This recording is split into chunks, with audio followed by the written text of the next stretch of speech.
dati bumibili po kami ng mineral water, ngayon po hindi na po. Kasi po, malaking tulong po yung binigay ninyo na filter. Taon na lumipas, wala man ako masasabi. Malinis ang tubig. Minsan nga, kung ikukumpara ko sa iba, na mga nabibili nating tubig, parang mas maganda pa yan eh. Dumaan dito, sigurado kaming malinis. Na ano kaya, sigurado kami ligtas sa tubig na aming iniinom. Para kaming nakabili ng mineral water. Maganda po ang to. Dati ako bibilang tubig ngayon, hindi lang ito na amin. Dati sila nag-mineral. Ang ganda po naman po. Pag wala talaga pong kapera-pera, ang hirap po walang pambili ng mineral water. Kasi umuupa pa kami sa bangka. Kasi doon pa po nanggagaling Tapos yung dito naman po sa aming co-op na tinatawag, pag wala pong kuryente, problema po. Kasi wala rin pong tubig. Kaya humihiling po kami na baka kung sakali, bawat bahay, lalo na po yung maraming bata lang, yung po maraming bata. Kasi mula sa pool po talaga, hindi kami basta pwedeng painom ng galing sa gripo. Kasi kagaya po niya, hindi po natin alam kung gaano kalinis siya. Kasi tangke po siya Di ba minsan po ang tangke may kalawang. Ay mini-maintain po rin ng paglilinis noon. Eh syempre po, hindi mo kasi pwede siyang inumin talaga. Ay nung dumating po yan sa amin, alam pati po ng mga bata, iba ang lasa ng pinilter sa hindi na filter. Yun na po yung regular namin ginagamit sa pangsaing, sa panluto ng mga ulam, mga pagkain po. Kaya po napakalaking tulong po nung filtered bucket na ibinigay na sa atin. Na yung po mga tubig na nanggagaling ro sa pinamigay na bucket na may filter, yun na pong ginagamit nilang tubig na pang-inom at sa pagluluto na rin po.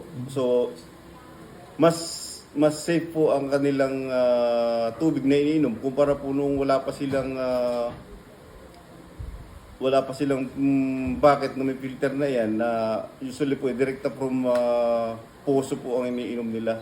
At yun po namang kumbaga yung mga puso po rito hindi ko rin po naman masasabi na lahat ay safe. Nagagamit po namin sila sa tamang paraan kung paano po siya naituro. At iniingatan din po namin yun. At sa pagkalipas ng 2 taon, ginagamit pa rin ng mga tropa natin, ng mga tao sa probinsya.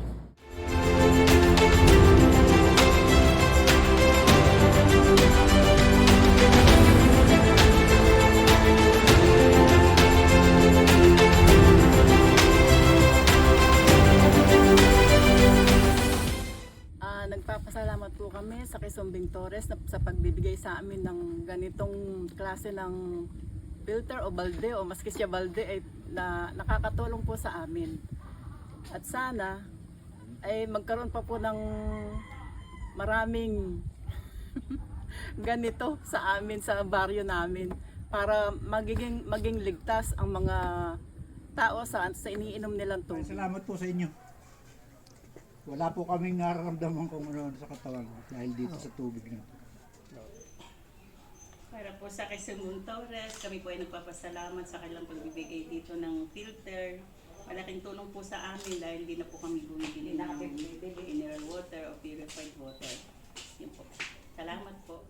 Malaking pasasalamat ko sa nag-donate nitong water filter na ito.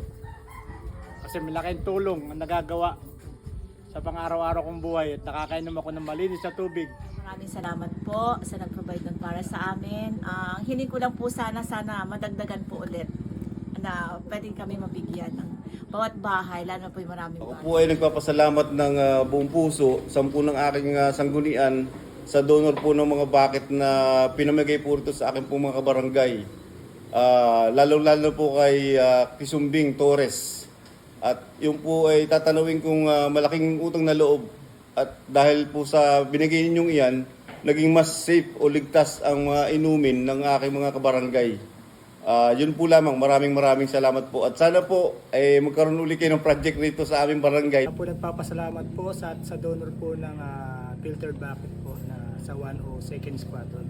Malaking tulong po ang nagawa ng filtered bucket sa pang-araw-araw naming gawain. Maraming salamat po sa Waves for Water sa pagbigay po ng water filters na nagagamit po ng ating community sa Talim Island.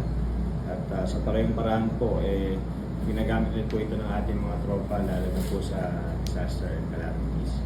Thank you po ulit at marami pa po mga community sa tropa na matutulungan.